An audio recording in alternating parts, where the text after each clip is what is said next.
Okay.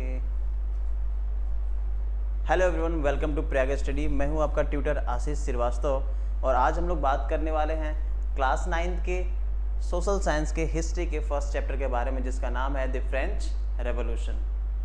आप सबको अगर मेरी आवाज़ आ रही हो तो एक बार बता दीजिए। वॉइस क्लियर हो? Everything is okay? Okay, voice okay है? गुड इवनिंग सबको। सबको गुड इवनिंग।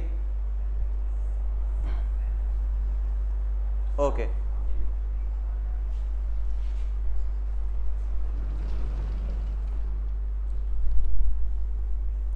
चलिए क्लास को स्टार्ट करते हैं। वॉइस क्लियर है सबको? Yes, okay. तो चैप्टर का नाम है फ्रेंच रेवोल्यूशन, फ्रांसीसी क्रांति। ठीक है, देखिए किसी भी चैप्टर का जो नाम होता है ना, उसमें चैप्टर की मीनिंग छुपी होती है। ठीक है, तो पहले इस चैप्टर के नाम से इस चैप्टर की मीनिंग खोजने की कोशिश करते हैं। फ्रेंच रेवोल्यूशन, फ्रांसीसी क्रांति, पढ़ना क्या है इसमें, मेनली देखेंगे क्या। देखिए जैसे कि एक वर्ड है फ्रेंच, मतलब हम जानते हैं फ्रांस। रेवोल्यूशन का मतलब क्या हो गया? रेवोल्यूशन का मतलब नॉर्मली हिंदी में हम लोग क्या बोलते हैं? क्रांति। बट यहाँ पे जो रेवोल्यूशन की मीनिंग अगर आप समझेंगे तो यहाँ पे मैं आपको दो रेवोल्यूशन के मीनिंग्स बताऊंगा। इन दोनों को आप फ्रेंच रेवोल्यूशन से रिलेट करके देखिएगा। रेवोल्यूशन की जो फर्स्ट मीनिंग है वो नॉर्मली आप फ्रेंच रेवोल्यूशन में देखेंगे कि रेवोल्यूशन की फर्स्ट मीनिंग जो मैं आपको बता रहा हूँ वो है सडन एंड विजिबल चेंज।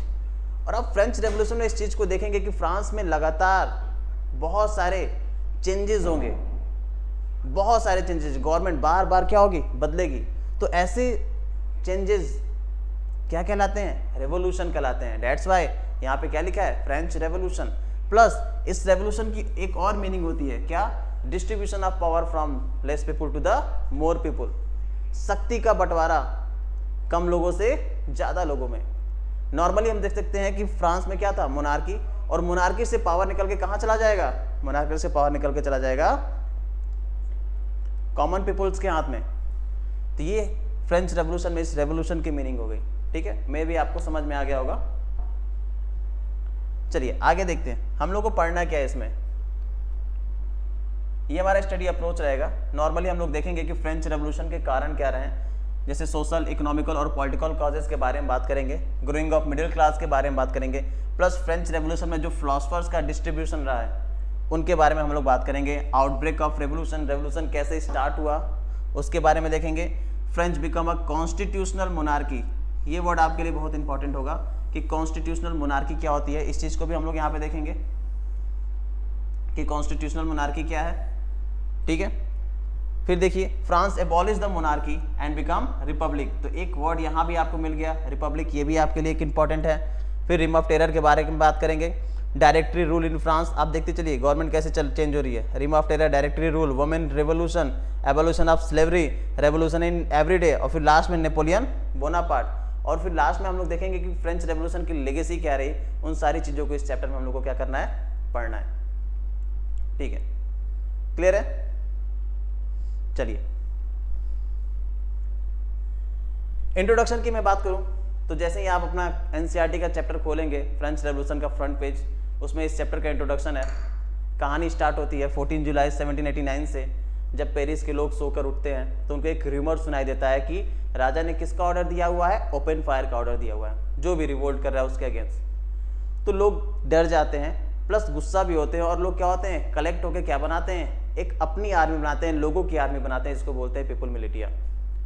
और ये आर्मी, ये लोग इतने गुस्से में रहते हैं कि इन्होंने क्या किया? और हथियार की खोज में जो वहाँ पे प्रिजन था राजा का, एक बेस्टिल फोर्ट था, उस पर क्या कर दिया? अटैक कर दिया। क्यों कर दिया भाई? वहाँ से ज़्यादा हथियार मिल जाए ताकि हम राजा के सैनिकों से क्या कर सकें? लड़ सकें। तो बेस्टिल फोर्ट नॉर्मली बोलेंगे तो वहाँ का प्रिजन था, जेल था। और कहीं का भी अगर जेल देख लो, किसी भी राजा का जेल देख लीजिए, प्रिजन देख लीजिए, वो राजा के क्या दिखाता है? डिस्पोटिक पावर दिखाता है। क्या दिखाता है? Despotic power. डिस्पोटिक पावर मतलब निरंकुश शासन, क्रूएल रूल समझ लीजिए एक तरह से, उसको दर्शाता है। तो लोगों ने क्या किया? अपना गुस्सा इस फोर्ट पे निकाला। यहाँ के जो भी गार्ड थे उनको क्या किया? मार दिया। जो प्रिजन्स थे उनको छुड़ा लिया। जो भी हथियार मिले, आर्म्स एंड एनिमेशन मिला, उनको क्या कर लिया? छीन लिया। और राजा के अगेंस्ट क्या हो गए, खड़े हो गए लड़ने के लिए। अब यहाँ पे एक क्वेश्चन बनता है कि सर आखिर लोगों ने ऐसा क्यों किया, राजा ने ऐसा ऑर्डर क्यों दिया, इसके पीछे के रीजंस क्या हैं। इन्हीं सब चीज़ों को हम लोग को किस में पढ़ना है, फ्रेंच रेवोल्यूशन में पढ़ना है, प्लस जानने की कोशिश करेंगे कि आखिर इसके पीछे का कारण क्या रहा। समटाइम बच्चे बार बार बोलते हैं कि सर हम लोग फ्रेंच रेवोल्यूशन क्यों पढ़ते हैं, हम तो भारत में रहते हैं, भारत का रेवोल्यूशन पढ़ना चाहिए। देखिए इसके पीछे के कुछ रीजंस हैं क्यों पढ़ते हैं हम लोग। आजकल जो हम लोग फ्रीडम इंजॉय कर रहे हैं ना, जैसे आप बात कर लो, कोई भी फ्रीडम ले लो, चाहे आप लिबर्टी की बात कर लो, चाहे फॉर्टर्निटी की बात कर लो, चाहे इक्वलिटी की बात कर लो, हर तरह का फ्रीडम जो आप इंजॉय कर रहे हो, इस फ्रीडम के पीछे भी अपनी एक हिस्ट्री रही है कि ये कहाँ से आया, कैसे आया, किस कंडीशन में क्या हुए हैं, डेवलप्ड हुए हैं। और उसी हिस्ट्री का एक पार्ट है क्या आपका फ्रेंच रेवोल्यूशन। फ्रेंच रेवोल्यूशन में ये जो आपकी फ्रीडम्स हैं, इसके कुछ पार्ट्स देखने को मिलेंगे, इसका इतिहास देखने को मिलेगा कि किन कंडीशंस में इनका क्या हुआ है, जन्म हुआ है। डेट्स हम लोग को फ्रेंच रेवोल्यूशन पढ़ना क्या है, जरूरी है। प्लस एक और चीज़ है फ्रेंच रेवोल्यूशन के लिए कि फ्रेंच रेवोल्यूशन पहला एक सक्सेसफुल रेवोल्यूशन रहा है अगेंस्ट मोनार्क। यहाँ पे जो मोनार्क है ना, जो बार बार मैं मोनार्क बोल रहा हूँ, यहाँ पे मोनार्क का मतलब क्या है, किंग से है, राजा से है। इस चीज़ को याद रखिएगा। क्लियर है। गुड इवनिंग सबको, एवरीवन गुड इवनिंग। चलिए तो चैप्टर की स्टार्ट करते हैं। देखते हैं French society during the late 18th century, 18वीं शताब्दी में फ्रांस की सोसाइटी कैसी थी। लुइस 16 की मैं बात करूं तो लुइस 16 फ्रांस का राजा बनता है 1774 में, उसको गद्दी दे दी जाती है और 20 साल की उम्र में उसकी शादी हो जाती है एक ऑस्ट्रियन प्रिंसेस मारिया एंटोनिएट से। और जब लुइस 16 गद्दी पे बैठता है तो गद्दी पे बैठने के साथ ही उसको कुछ प्रॉब्लम फेस करनी पड़ती हैं, और वही प्रॉब्लम्स हम लोग देखेंगे कि कैसे वो प्रॉब्लम पॉलिटिकल प्रॉब्लम थी, कैसे सोशल प्रॉब्लम बनी, ठीक है, कैसे इकोनॉमिकल कॉजेज बनी, जो बाद में आगे चलकर फ्रेंच रेवोल्यूशन का क्या बना, कारण बना। तो सोसाइटी कैसी थी फ्रांस की। लुइस 16 पावर में आया 1774 में, ठीक है, ये सब चीज़ें मैंने आपको भी बताई। फ्रांस की कंडीशन जब लुइस 16 आया तो उस समय फ्रांस की कंडीशन बहुत ज़्यादा अच्छी नहीं थी। जब वो राजा बना तो उसके सामने बहुत सारे चैलेंजेस आए। चैलेंजेस में पहला चैलेंज क्या था, जो सबसे इंपॉर्टेंट था, जो फ्रांस की ट्रेजरी थी, जो खजाना था, वो पूरी तरह से क्या हो चुका था, खाली हो चुका था, पूरी तरह से खाली। खाली क्यों हो गया था, इसके पीछे का रीज़न क्या रहा। खाली होने का पीछे का रीज़न ये था कि फ्रांस बहुत लंबे समय से किस में इन्वॉल्व था, वॉर में इन्वॉल्व था, युद्ध में। दूसरा, ये अमेरिका की 13 कॉलोनीज जो उस समय ब्रिटेन की कॉलोनी थी, और उसमें फ्रांस और ब्रिटेन एक दूसरे के पक्के दुश्मन, 36 का आंकड़ा। तो अमेरिका की 13 कॉलोनीज को फ्री कराने के लिए फ्रांस क्या कर रहा था, अमेरिका को फंड्स दे रहा था ताकि वो ब्रिटेन से क्या हो जाए, फ्री हो जाए। और इसके एवज में इसने क्या कर लिया था, 2 बिलियन लिवरेज उस समय वहां की करेंसी हुआ करती थी, उसका क्या कर लिया, लोन लिया। क्या लिया, लोन, जिसपे फ्रांस क्या कर रहा था, 10% तक क्या पे कर रहा था, इंटरेस्ट पे कर रहा था। क्या पे कर रहा था, इंटरेस्ट। फ्रांस का लोन लगातार बढ़ता जा रहा था, 2 बिलियन अमेरिका के लिए लिया, उससे पहले भी इसने बहुत सारे लोन लिए हुए थे। तो लोन का अमाउंट इनका क्या था, बहुत ज़्यादा, प्लस इनका इंटरेस्ट अमाउंट भी क्या था, बहुत ज़्यादा। और क्या रीज़न रहा, और रीज़न देख लीजिए, राजा और रानी, इनकी लग्जीरियस लाइफ, राजा रानी की लग्जीरियस लाइफ। भाई राजा थे, पैलेस ऑफ वर्सेलिस में रह रहे हैं, रानी मारिया एंटोनियो, भाई सबकी अपनी क्या है, राजशाही है। तो लग्जरियस लाइफ भी क्या रहा, एक रीजन रहा किसका, खजाना खाली होने का। अब इस खजाने के खाली होने से इफेक्ट क्या पड़ा, सबसे इंपॉर्टेंट चीज देखिए, जब ये खजाना खाली हो गया तो इसका इफेक्ट क्या पड़ा, देखिए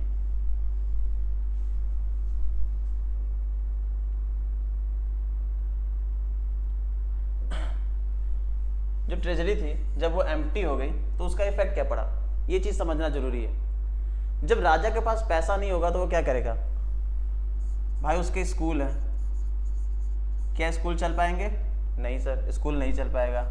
आर्मी, भाई आर्मी है तो आर्मी को भी मेंटेन करना है ना, तो उसके लिए भी क्या चाहिए, पैसा चाहिए। तो आर्मी मेंटेन करने के लिए भी इनके पास पैसे नहीं बचे। लोगों का वेलफेयर करना है, उसके लिए भी नहीं है, उसके लिए भी इनके पास पैसे नहीं है, ठीक है।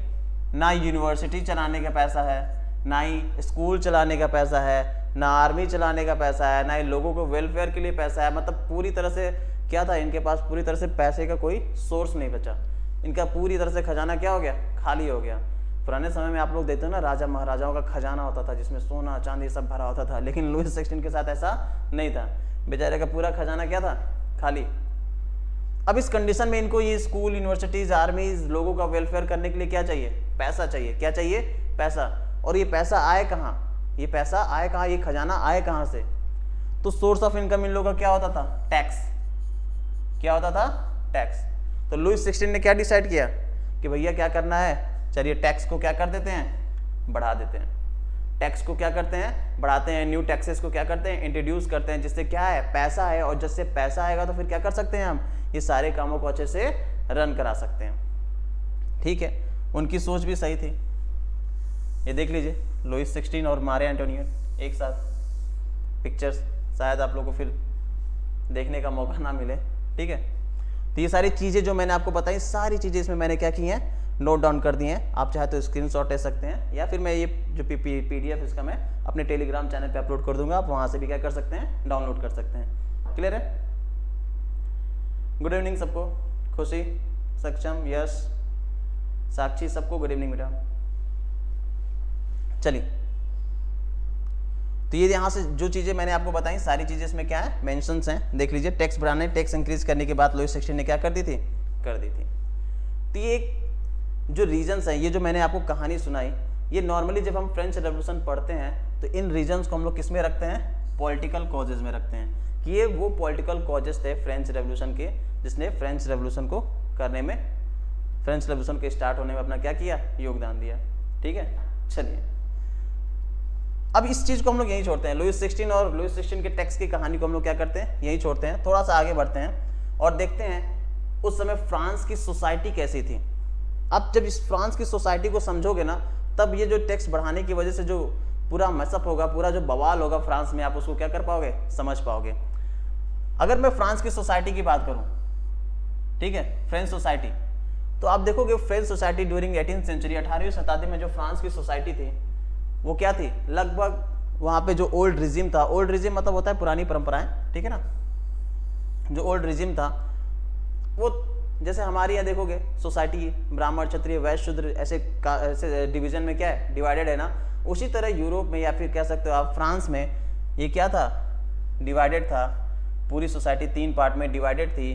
जो फर्स्ट पार्टी थी उसको हम लोग बोलते थे क्लर्जी, सेकेंड पार्टी को नोबेल्टी और थर्ड को थर्ड स्टेट के नाम से जानते थे।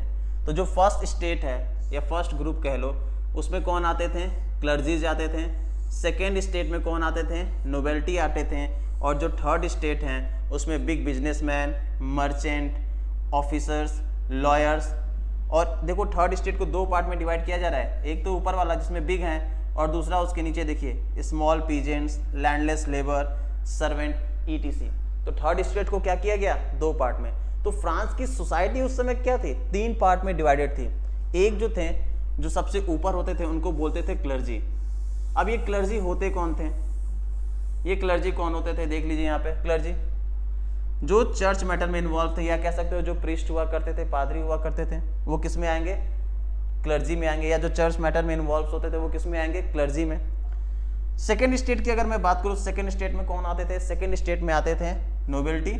और नोबेल्टी में कौन लोग होते थे, नोबेल्टी में वो लोग होते थे जो हाई रैंक ऑफिसर्स होते थे, या एडमिनिस्ट्रेशन में जो हाई रैंक में होते थे। या इस तरह से आप कह सकते हो कि नोबेल्टी में कौन होंगे, किंग्स एंड देयर फैमिलीज, राजा और उसकी फैमिली किस में आते थे, नोबेल्टीज में आते थे। क्लियर है।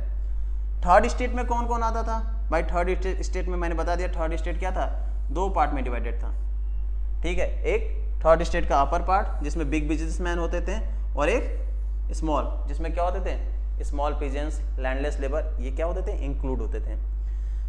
अब ये चीज़ को आपको देख के लग रहा होगा सर इस पर क्या प्रॉब्लम है, ये तो ठीक है ना, जैसे हमारे यहाँ है वैसे वहाँ भी है, कोई दिक्कत नहीं है, इसमें क्या है। वहाँ हमारे यहाँ भी ब्राह्मण, क्षत्रिय, वैश्य, शूद्र ऐसे डिवाइडेड है कास्ट सिस्टम, वहाँ भी सोसाइटी क्या है, डिवाइडेड है। प्रॉब्लम क्या है, प्रॉब्लम यहाँ पे बहुत बड़ी थी। प्रॉब्लम क्या थी कि जो फर्स्ट एंड सेकेंड स्टेट है ना, इनके पास कुछ बर्थ बेस्ड प्रिविलेज थे, birth based privilege. Birth with privilege मतलब जन्म से ही कुछ अधिकार इनको प्राप्त हैं। कौन से अधिकार भैया? पहला जो था वो था टैक्स पेइंग में, इनको किसी तरह का कोई टैक्स पे नहीं करना था। फर्स्ट और सेकंड स्टेट को किसी तरह का कोई टैक्स पे नहीं करना था। सबसे इंपॉर्टेंट चीज सुनिएगा, फर्स्ट एंड सेकंड स्टेट को किसी तरह का कोई टैक्स पे नहीं करना था। टैक्स तो पे कौन करता था? टैक्स पे करते थे ओनली ऑन थर्ड स्टेट के लोग। कौन पे करता था? सिर्फ और सिर्फ थर्ड स्टेट के लोग।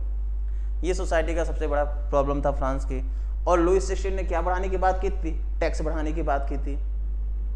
अगर वो टैक्स बढ़ाता तो टैक्स का बर्डन किसके ऊपर बढ़ता? क्या फर्स्ट और सेकंड स्टेट पे कोई टैक्स बढ़ता? बिल्कुल नहीं। टैक्स का बर्डन किस पे जाने वाला था? सिर्फ और सिर्फ थर्ड स्टेट पे। ठीक है। और क्या था? अगर सोसाइटी के अभी देखो टैक्सेस की मैं बात कर रहा था, ठीक है, एक टैक्सेस की बात कर रहा था, तो एक और देख लेते हैं। अब ये जो थर्ड स्टेट है ना, ये थर्ड स्टेट ये दो तरह के टैक्सेस पे करती थी मेनली, जो डायरेक्ट टैक्स होते हैं। दो तरह के मेनली डायरेक्ट टैक्स पे करती थी। एक जो टैक्स था थर्ड स्टेट द्वारा, वो जो डायरेक्ट किसको दिया जाता था? क्लर्जीज को दिया जाता था। किसको दिया जाता था? क्लर्जीज को। नॉर्मली आप इसे बोल सकते हो कि एक तरह का क्या था ये? एक तरह का ये रिलीजियस टैक्स था। कैसा था? धार्मिक कर समझ लीजिए। जो लोगों द्वारा किसको दिया जा रहा है? फर्स्ट स्टेट को यानी कि क्लर्जीज को, क्लर्जीज को यानी कि चर्च को दिया जा रहा था। ठीक है। दूसरा जो टैक्स था वो किसको दिया जाता था? नोबिलिटी को दिया जाता था, यानी कि कह सकते हो कि स्टेट्स को दिया जाता था, गवर्नमेंट को दिया जाता था। सेकेंड जो टैक्स था वो किसको दिया जाता था? गवर्नमेंट को। अब इन टैक्सेस के नाम थे। जो क्लर्जीज को टैक्स दिया जाता था इसको बोलते थे हम लोग टीथे। किस नाम से जानते थे? टीथे। और जो नोबिलिटी को टैक्स दिया जाता था या गवर्नमेंट को टैक्स दिया जाता था, डायरेक्ट टैक्स की मैं बात कर रहा हूं, उसको हम लोग बोलते थे टाइले। क्या बोलते थे? टाइले। तो यहां पे देख लीजिए डायरेक्ट टैक्स कॉल्ड टाइले। और किसको दिया जा रहा है भाई? ये सीधे किसको जा रहा है टैक्स? टाइले गवर्नमेंट को, या फिर कह सकते हो किंग को, स्टेट को जा रहा है। ठीक है। एक और टैक्स होता था जिसका नाम था क्या? टीथे।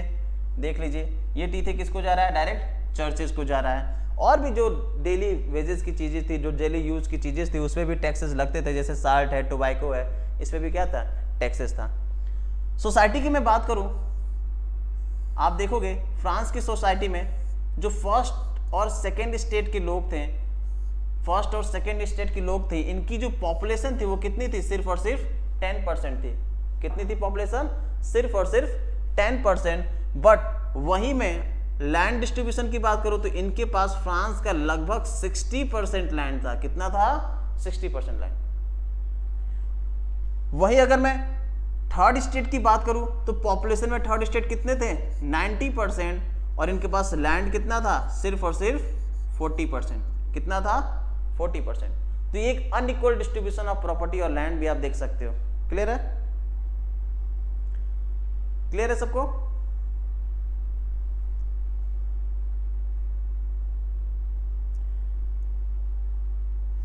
सबको क्लियर है?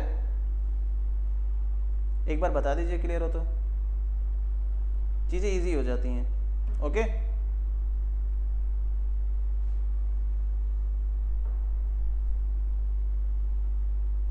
चलिए, तो ये दो चीजें शायद आपको समझ में आ गई होंगी। पहला आपको मैंने बताया क्या? Political causes of French revolution.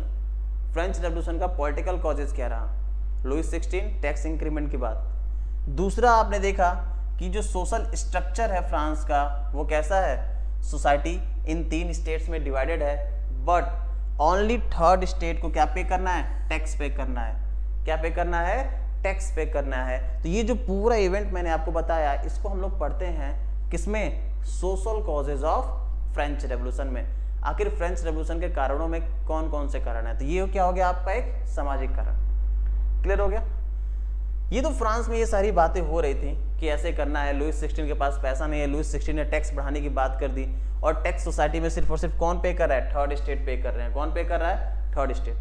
तो ये प्रॉब्लम थी किसके सामने? फ्रांस के सामने। अब ये प्रॉब्लम चली रही थी, इसके साथ एक और प्रॉब्लम आ गई। हाँ, यहाँ पे कुछ लिखा हुआ है यूनिट, जैसे लिवरे है। लिवरे क्या होता है? करेंसी थी फ्रांस की। टीथे और टाइले मैंने आपको यहाँ पे क्या कर दिया है? सामने डेफिनेशन लिख के दे दिया है, देख लीजिएगा आप लोग।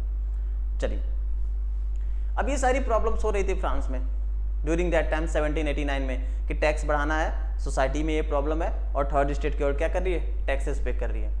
उसी बीच आप देखेंगे फ्रांस में, फ्रांस की पॉपुलेशन आप देखेंगे 1789 तक 23 मिलियन से बढ़कर कितनी हो गई, 28 मिलियन हो गई। कितनी हो गई, 23 मिलियन से बढ़कर कितनी हो गई, 28 मिलियन।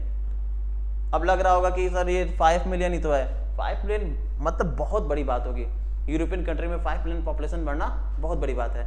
भारत जैसी कंट्री में ये तो 5 मिलियन छूट जाते हैं सेंसस में कि अरे वो तो छूट गए, ठीक है।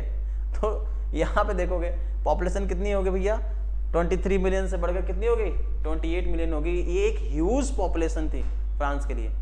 तो फ्रांस की पॉपुलेशन तो बढ़ गई, बट आप देखोगे फ्रांस में जो फूड ग्रेन्स थी, जो प्रोडक्शन ऑफ फूड ग्रेन्स था, वो इंक्रीज नहीं हुआ, वो क्या रह गया, सेम रहा, ठीक है। Production of food grain could not keep the peace with the demand. जो प्रोडक्शन ऑफ फूड ग्रेन था, वो जो डिमांड थी उसको मैच नहीं कर पाया, और जब मैच नहीं किया तो उससे क्या हो गया भैया, जो प्राइसेस थे, वहाँ की फूड की जो प्राइसेस थी वो इंक्रीज हो गई। क्या हो गई, इंक्रीज हो गई। क्या हो गई, इंक्रीज। ऐसा क्यों हुआ, फूड ग्रेन का प्रोडक्शन इंक्रीज क्यों नहीं हो पाया, क्योंकि लगातार फ्रांस में देखेंगे ड्रॉट और हेल की वजह से क्रॉप क्या होती रही, डिस्ट्रॉय होती रही, जिसकी वजह से प्रोडक्शन उतना मैच नहीं कर पाया। बट पॉपुलेशन तो इंक्रीज कर गई, बट फूड प्रोडक्शन उतना मैच नहीं कर पाया, जिसकी वजह से क्या हुआ, फूड की प्राइसेस हाइक करके बहुत ज्यादा बढ़ गई। फूड की प्राइसेस यहाँ पे लिखा है, so the prices of the bread increase. Bread की प्राइस क्या हो गई, इंक्रीज हो गई। अब ये जो ब्रेड है ना, ब्रेड यूरोप में चाहे आप कहीं भी चले जाओगे, चाहे फ्रांस में, चाहे यूरोप के किसी भी कंट्री में चले जाओगे, यूरोपियन कंट्री में जो ब्रेड है वहाँ का स्टेपल फूड होता है, मुख्य भोजन होता है। जैसे हमारे यहाँ रोटी खाते हैं लोग, वैसे वहाँ पे क्या खाते हैं, ब्रेड खाते हैं। उसके पीछे का रीजन है, अगर ब्रेड नहीं खाएंगे तो रोटी तो वहाँ बनाना पॉसिबल है नहीं, ठीक है ना। डेट्स वहाँ पे लोग क्या खाते हैं, ब्रेड, क्योंकि ठंडी बहुत पड़ती है, ठीक है। अब क्या हो गया, दो चीजें आप लोग समझिए कि पॉपुलेशन बढ़ गई फ्रांस की 23 मिलियन से 28 मिलियन। ड्रॉट और हेल्थ की वजह से प्रोडक्शन भी क्या हो गया, डिक्रीज हो गया।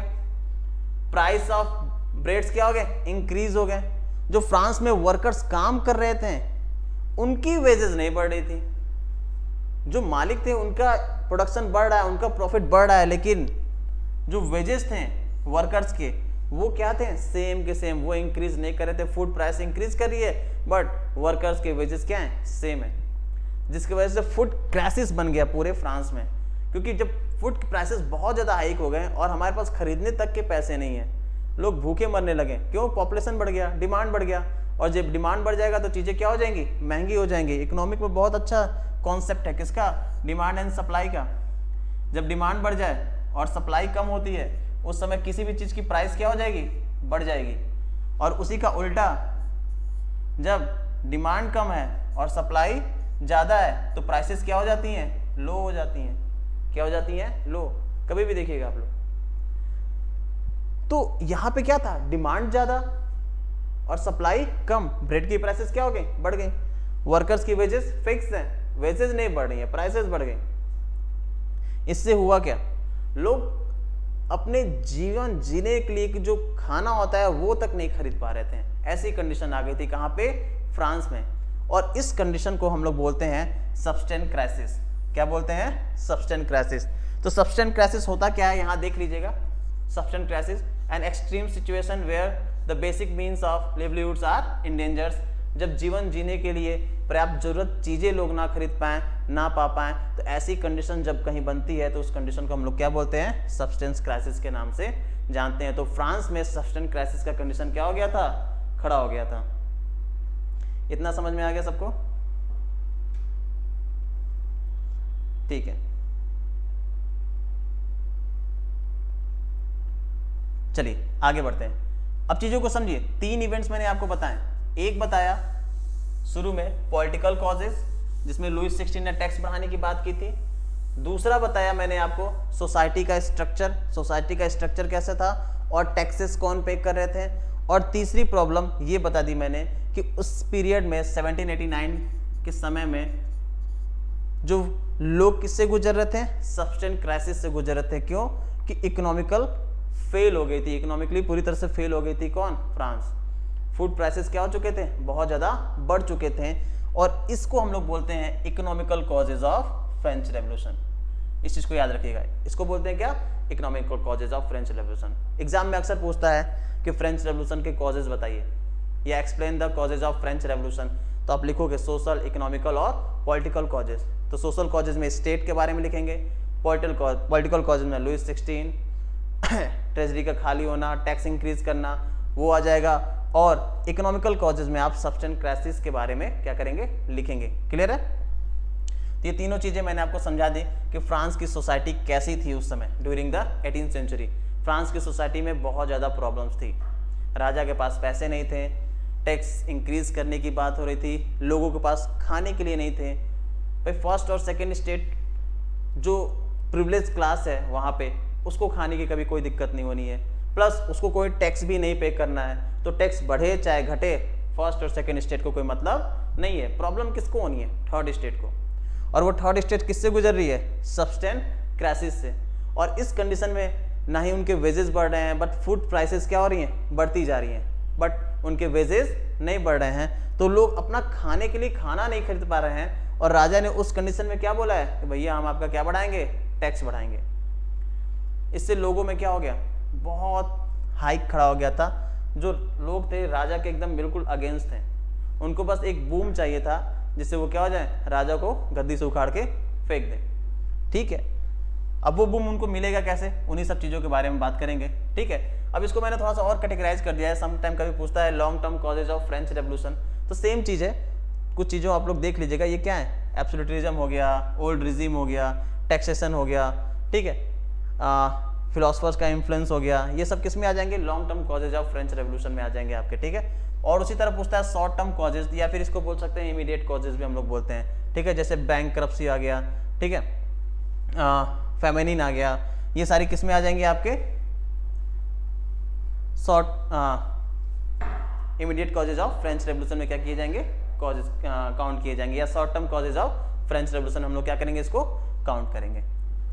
अब फ्रांस में ये सारी चीज़ें चल रही थी, लोग परेशान थे, लोगों को बचाए कौन, तो फ्रांस की सोसाइटी को आप देखेंगे ड्यूरिंग दैट टाइम 1789 में एक नया क्लास निकल के आ रहा है जिसको हम लोग बोलते हैं मिडिल क्लास। किस नाम से जानते हैं, मिडिल क्लास। अब फ्रांस में ये मिडिल क्लास का जन्म कहाँ से हुआ, अभी हम लोगों ने अपर, फर्स्ट, सेकंड और थर्ड स्टेट देखा, उसमें मिडिल क्लास मैंने नहीं बताया। फ्रांस में 1789 के आसपास देखेंगे, उससे पहले ही एक ग्रुप बन रहा था लोगों का, जो क्या थे, मिडिल क्लास लोग थे, जिन्होंने कुछ पैसे कमाए थे। कैसे, ओवरसीज ट्रेड करके। किसका, सिल्क का, उस समय सिल्क का ट्रेड बहुत ज़्यादा था, तो ओवरसीज ट्रेड करके प्लस मैन्युफैक्चरिंग गुड करके उन्होंने क्या किया था, कमाया था क्या, कुछ पैसा।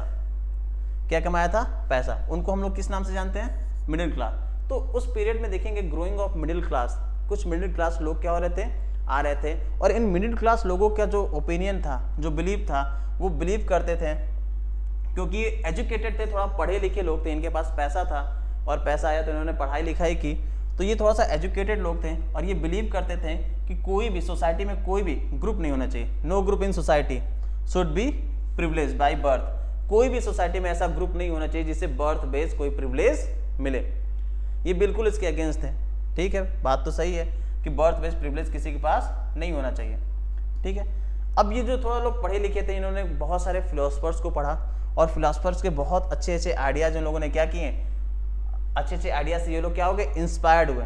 ठीक है ना, और इनके आइडियाज को, उन फिलोसफर्स के आइडियाज को उन्होंने क्या किया, पुट फॉरवर्ड किया, आगे की तरफ बढ़ाया। बहुत सारे फिलोसफर्स के आइडियाज हम लोग देखेंगे अभी, जैसे जॉन लेक, रूसो, मॉन्टेस्क्यू, इनके जो मेन फ्रेंच रेवोल्यूशन के जो मेन फिलोसफर्स हैं, इनके आइडियाज हम लोग देखेंगे अभी जो यहाँ पे हैं। तो ये जो मिडिल क्लास लोग थे, वो थोड़ा सा पढ़े लिखे लोग थे, ओवरसीज ट्रेड किया था, और क्या किया था, मैन्युफैक्चरिंग इंडस्ट्रीज में अपना हाथ आजमाया, कुछ पैसा कमाया, थोड़ा सा एजुकेशन अर्न किया। जब एजुकेट हुए तो इनको ये पता चला कि सोसाइटी में प्रिविलेज तो होना ही नहीं चाहिए, चाहे कैसे भी हो, बर्थ बेस तो बिल्कुल भी प्रिविलेज नहीं होना चाहिए। इसे क्या होना चाहिए, खत्म होना चाहिए, एवरीवन इज इक्वल, सबको क्या मिलनी चाहिए, इक्वलिटी मिलनी चाहिए।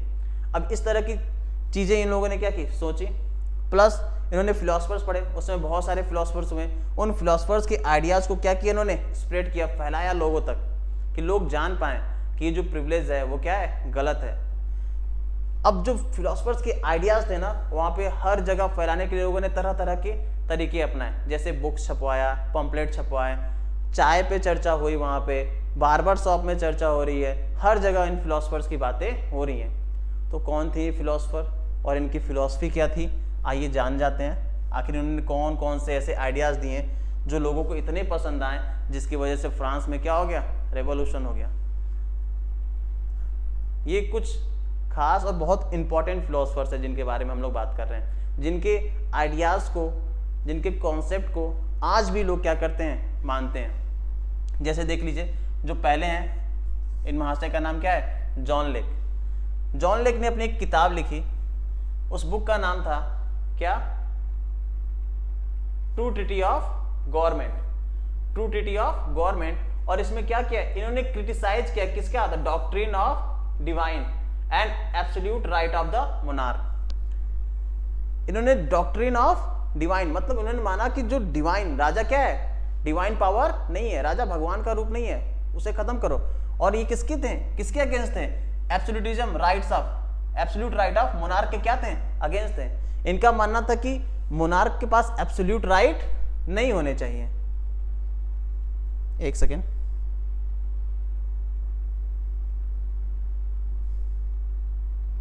ठीक है, इनका मानना था कि मोनार्क के पास एब्सोल्यूट राइट्स नहीं होने चाहिए। ठीक है भाई, गलत तो था नहीं, फिलोसफर्स की आइडियाज क्या थी, अच्छी थी। दूसरे कौन थे भाई, इन्हीं के, इनसे आगे थोड़ा सा बढ़ के, इनका नाम क्या था, इनका नाम था रूसो। रूसो के बारे में आप लोगों ने पढ़ा होगा। रूसो की फिलॉसफी क्या थी, रूसो ने भी अपनी एक बुक लिखी थी जिसका नाम था क्या, ये थोड़ा सा गड़बड़ हो गया क्या,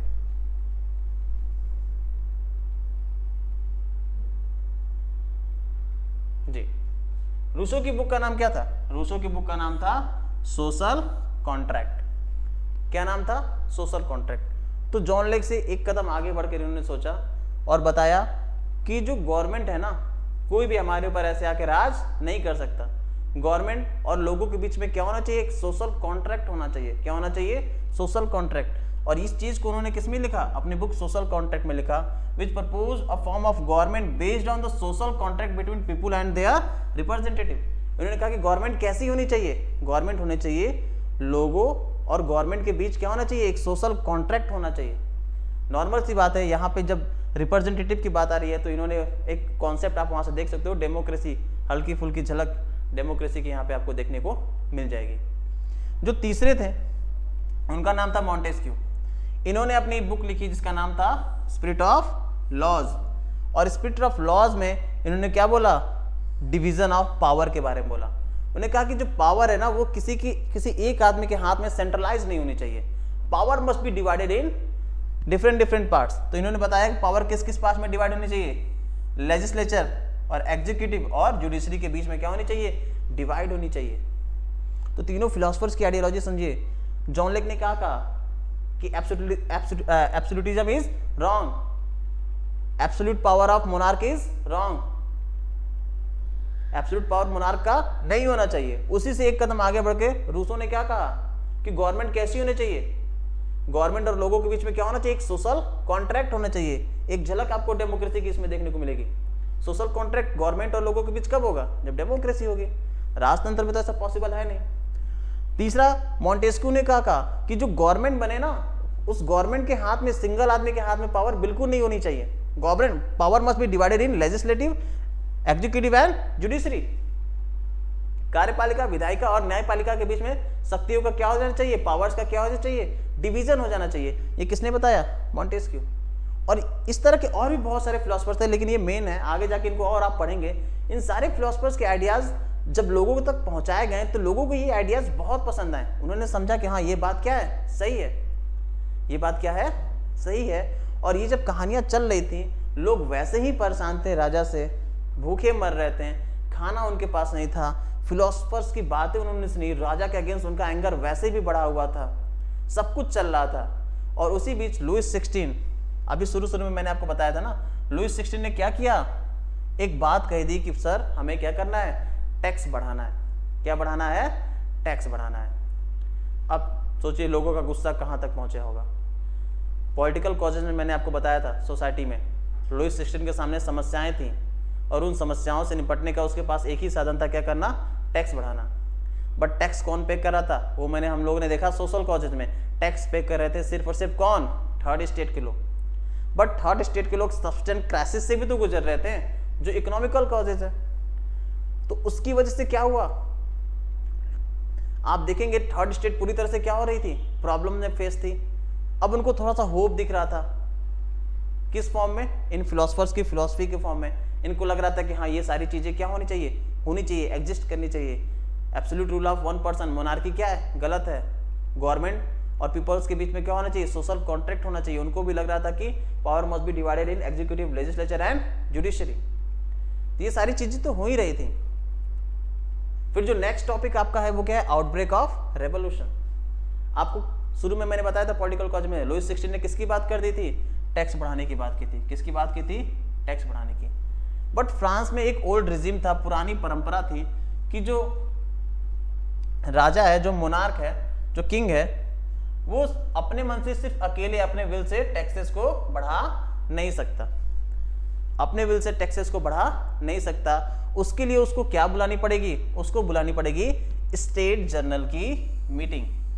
क्या बुलानी पड़ती थी, स्टेट जनरल की मीटिंग। अब ये स्टेट जनरल क्या है, स्टेट जनरल कुछ है नहीं, एक पॉलिटिकल बॉडी है, पॉलिटिकल बॉडी है जिसमें जो तीनों स्टेट्स थे, फर्स्ट सेकेंड एंड थर्ड, तीनों स्टेट अपने अपने क्या भेजते थे, रिप्रेजेंटेटिव भेजते थे।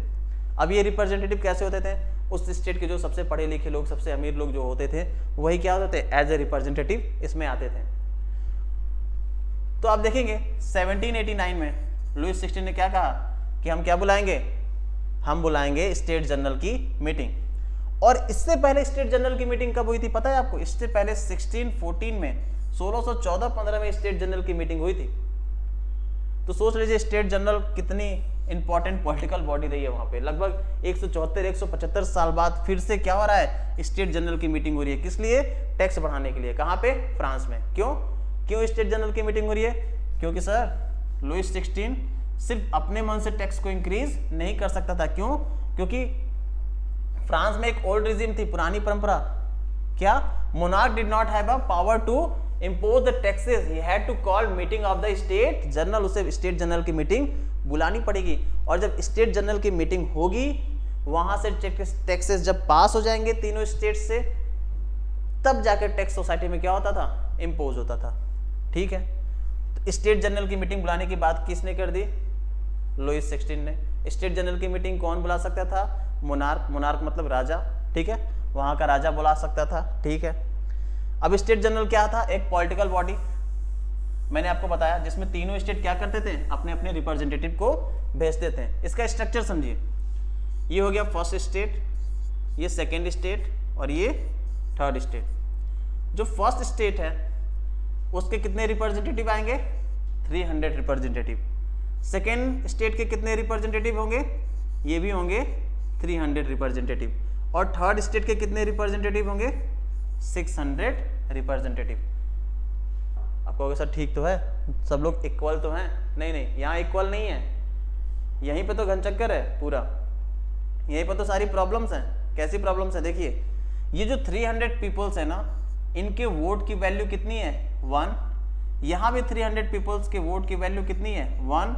और यहाँ पे 600 पीपल्स के वोट की वैल्यू कितनी है, 1। यहाँ समझिएगा 300 पीपल की वोट की वैल्यू 1 है। ऐसा नहीं है कि हर एक लोगों के पास एक वोट है, नहीं। Total 300 people is equal to 1 vote, total 300 people is equal to 1 vote, total 600 people is equal to 1 vote. ऐसा सिस्टम है, क्लियर है। तो फर्स्ट, सेकेंड और थर्ड तीनों स्टेट के पास क्या था, एक एक वोटिंग राइट्स था। तो तीनों स्टेट जनरल की मीटिंग बुलाई गई। जब थर्ड स्टेट के लोग, आप देख लीजिए थर्ड स्टेट कि जब स्टेट जनरल की मीटिंग बुलाई गई, तो थर्ड स्टेट में कौन कौन स्टेट जनरल की मीटिंग में अलाउ नहीं था, वुमेन्स को मीटिंग में आना अलाउ नहीं था। और जो पीजेंट्स थे, जो स्मॉल पीजेंट्स थे, उनको भी मीटिंग में आना अलाउ नहीं था। पूरी तरह से वो क्या थे, बैन थे।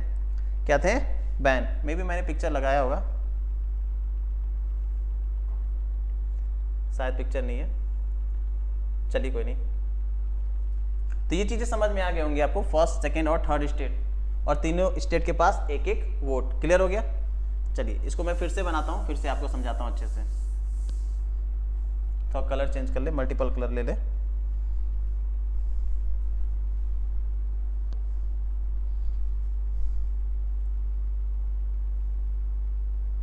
ये ठीक है। चलिए फर्स्ट स्टेट कितने वोट हैं? 300 लोग, और कितने वोट हैं? 1 वोट। ओनली कितना वोट है? 1 वोट। सेकेंड स्टेट, यहाँ भी कितने लोग हैं? 300, यहाँ भी वोट टोटल कितना है? 1। थर्ड स्टेट की मैं बात करूँ, यहाँ कितने लोग हैं? 600, और यहाँ भी वोट कितना है? सिर्फ और सिर्फ 1।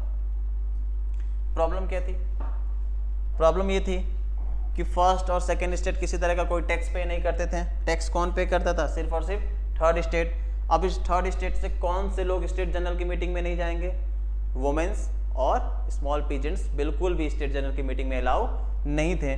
जब ये थर्ड स्टेट के लोग जब जा रहे थे ना मीटिंग में, तो आप देखेंगे थर्ड जो गरीब लोग थे, थर्ड स्टेट के पीपुल्स थे, उन्होंने अपने साथ लगभग 40,000 से ज़्यादा एप्लीकेशन, 40,000 से ज़्यादा एप्लीकेशन इन थर्ड स्टेट के 600 रिप्रेजेंटेटिव के साथ भेजी थी अपनी प्रॉब्लम्स की राजा के पास, कि भैया हमारे ये एप्लीकेशंस लेते जाइए, हमारे ये प्रार्थना लेते जाइए, राजा साहब को बताइएगा कि ये प्रॉब्लम्स है। 40,000 एप्लीकेशन बहुत बड़ी बात होती है, 40,000।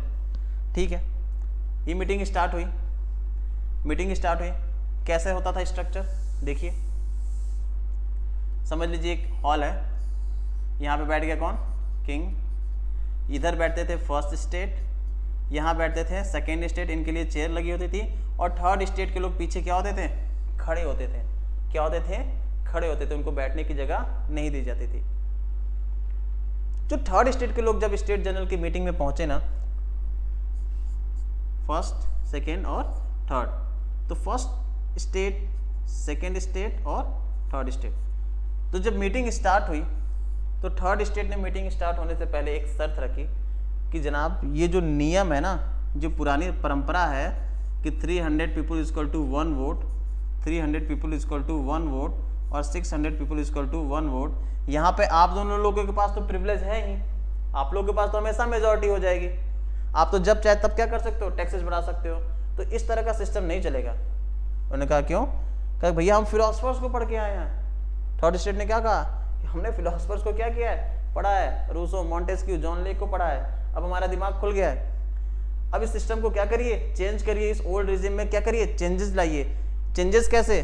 क्या करिए ना, इंडिविजुअल लोगों को 1 पर्सन 1 वोट का कॉन्सेप्ट दीजिए, यानी कि 300 people equal to 300 vote, 300 people equal to 300 vote और 600 पीपल इक्वल टू 600 वोट। ये वाला कॉन्सेप्ट लेके आइए। अगर इस कॉन्सेप्ट को लाएंगे तब तो हम स्टेट जनरल की मीटिंग में पार्टिसिपेट करेंगे, अदरवाइज हम लोग स्टेट जनरल की मीटिंग को छोड़ के जा रहे हैं। थर्ड स्टेट के लोगों ने जब ये बोला तो लुईस 16 ने इनकी बात मानने से क्या कर दिया? मना। लुईस 16 ने कहा कि भैया हम आपकी बात नहीं मानेंगे, और जैसे ही इन्होंने ऐसा बोला कि तो थर्ड स्टेट के लोग क्या कर गए? मूव आउट करके, कहाँ से? स्टेट जनरल की मीटिंग से। जैसे हमारे पार्लियामेंट से लोग क्या करते हैं? कुर्सी तोड़ते हुए बाहर निकलते हैं ना, ठीक उसी तरह। ठीक है, तो देख लीजिए, on 5 May 1789 Louis 16 call together assemble of a state general. State general की मीटिंग को बुलाया। फर्स्ट एंड सेकंड स्टेट के कितने रिप्रेजेंटेटिव? 3, और थर्ड स्टेट के 600 रिप्रेजेंटेटिव। ठीक है, voting of state general in the past had been conducted according to the principle of each state had 1 vote. पुराना कॉन्सेप्ट क्या था कि हर स्टेट के पास कितना वोट रहेगा? 1 वोट रहेगा। बट इसके अपोज में थर्ड स्टेट ने कहा कि नहीं भैया, ऐसा सिस्टम हमें नहीं चाहिए।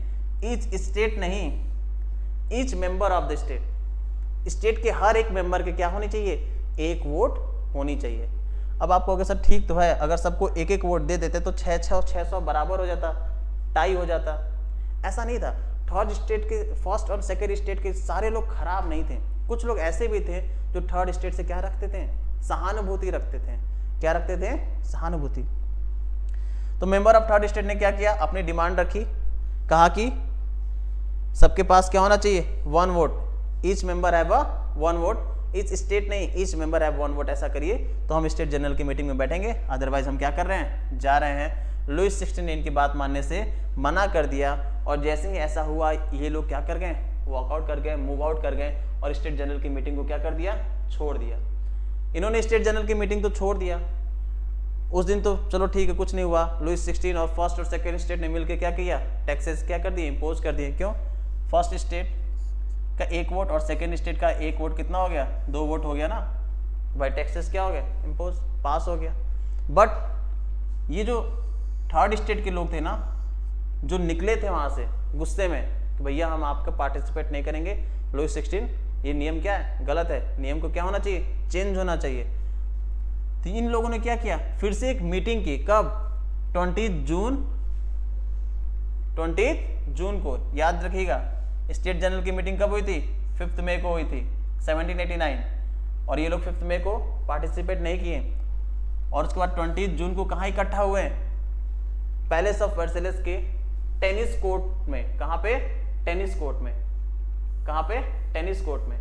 और कहा कि सर हमें राजा की पावर को क्या करना होगा, कंट्रोल करना होगा, अदरवाइज सब लोग क्या हो जाएंगे, वो क्या मरेंगे। तो उन्होंने क्या किया, कहा कि they declare themselves as a national assembly. कहा कि आज से हम अपने आप को क्या डिक्लेयर कर रहे हैं, कौन है ये लोग, थर्ड स्टेट के लोग। इन्होंने कहा कि आज से हम अपने आप को क्या डिक्लेयर कर रहे हैं, नेशनल असेंबली डिक्लेयर कर रहे हैं। और क्या कहा कि हम क्या बनाएंगे, ड्राफ्ट बनाएंगे, कॉन्स्टिट्यूशन। कहाँ का, फ्रांस का।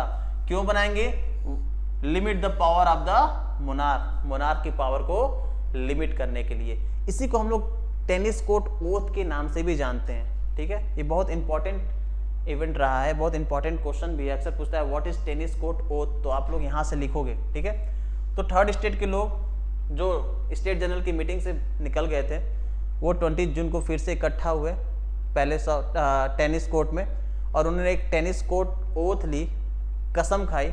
कैसी, कि हम अपने आप को पहला क्या करते हैं, नेशनल असेंबली डिक्लेयर करते हैं, और हम क्या करेंगे, कॉन्स्टिट्यूशन बनाएंगे जो क्या करेगी, मोनार्क की पावर को कंट्रोल करेगी।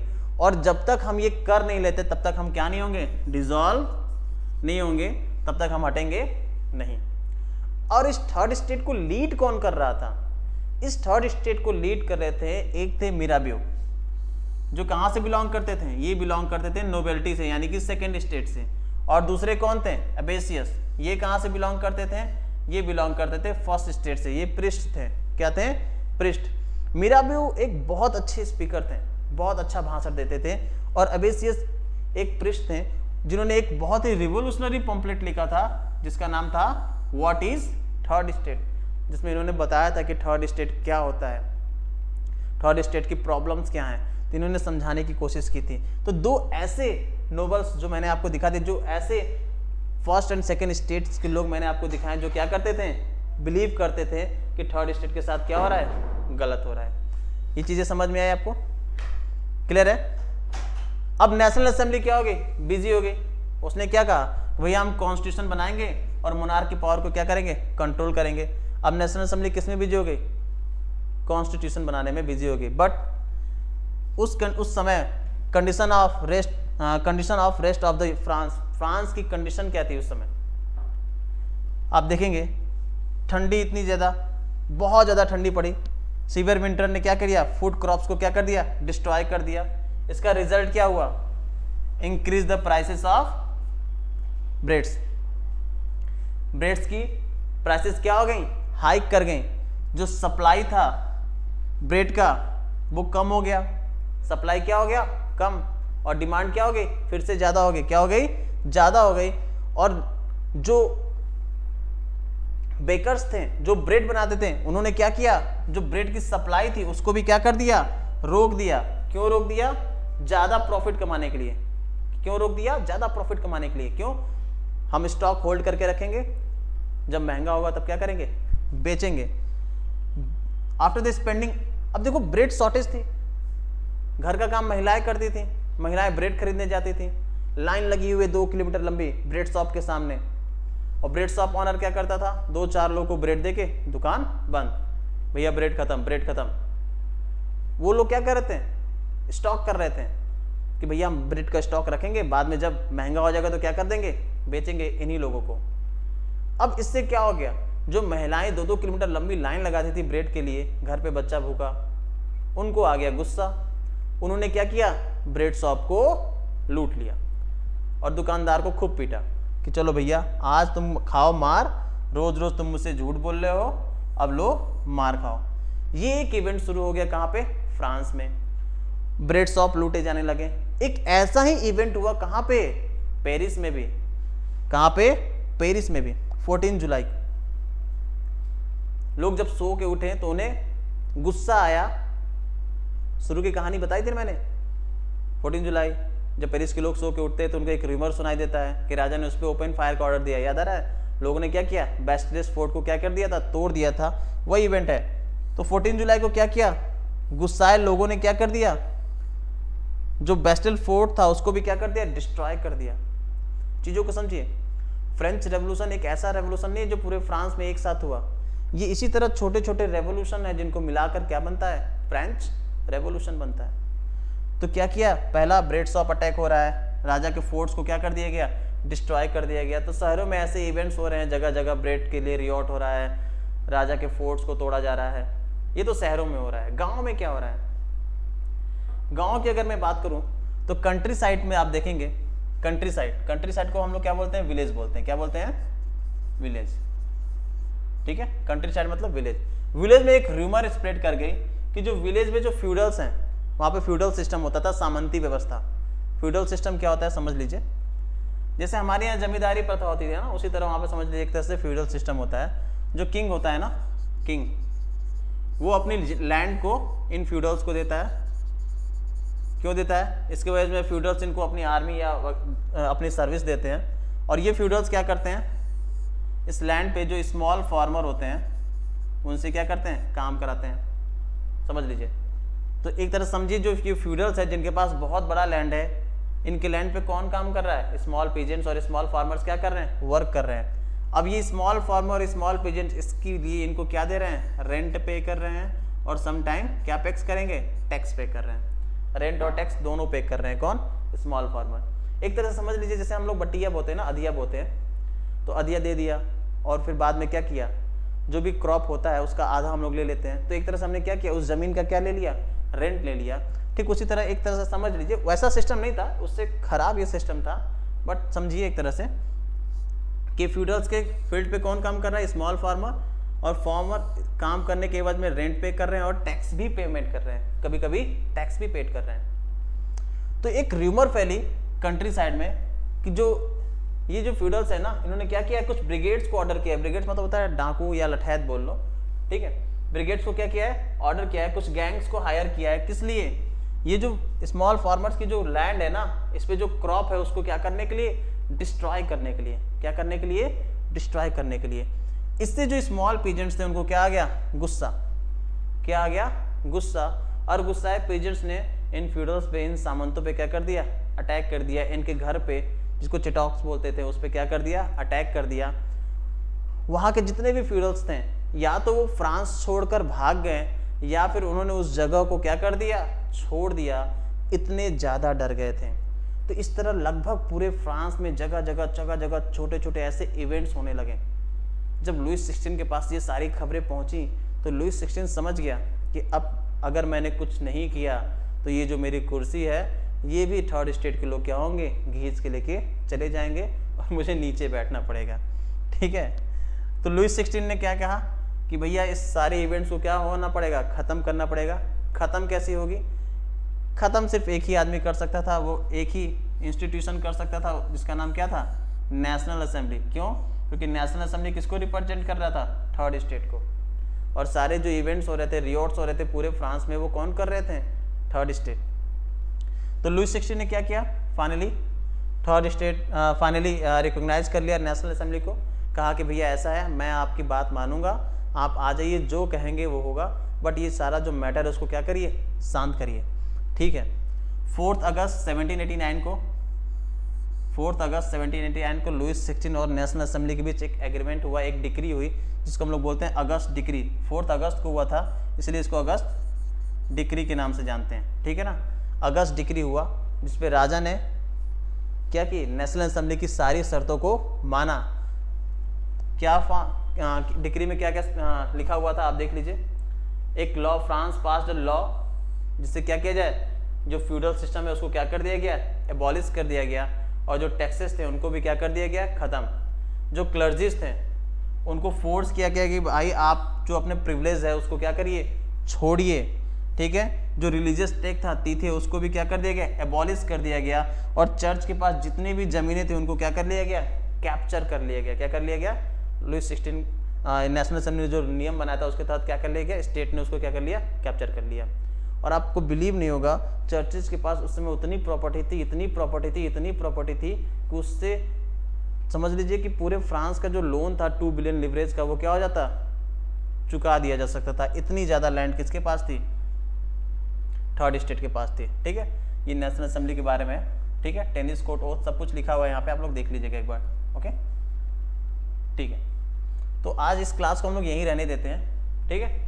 नेक्स्ट क्लास में जब हम लोग आएंगे तो इस चीज़ को एक बार हम लोग रिकॉल करेंगे, और इसके बाद इसकी आगे की कहानी सुनाऊंगा मैं आप लोग को, ठीक है। आउटब्रेक ऑफ रेवोल्यूशन तक मैंने बता दिया है कि रेवोल्यूशन स्टार्ट कैसे हुआ, आउटब्रेक ऑफ रेवोल्यूशन खत्म हो रहा है। इसके बाद हम लोग नेशनल असेंबली के बारे में थोड़ी बहुत बातें करेंगे, नेशनल असेंबली ने जो जो चेंजेस लाए उसके बारे में बात करेंगे। फिर हम लोग बात करेंगे फ्रांस के नेक्स्ट स्टेप के बारे में, यहाँ पे जो वर्ड है France become a constitutional monarchy, इसको समझेंगे ये क्या है, ठीक है। तो नेक्स्ट क्लास में जब भी हम लोग मिलेंगे तो इस सारी चीज़ों के बारे में हम लोग क्या करेंगे, बातें करेंगे। तब तक के लिए thank you, have a nice day.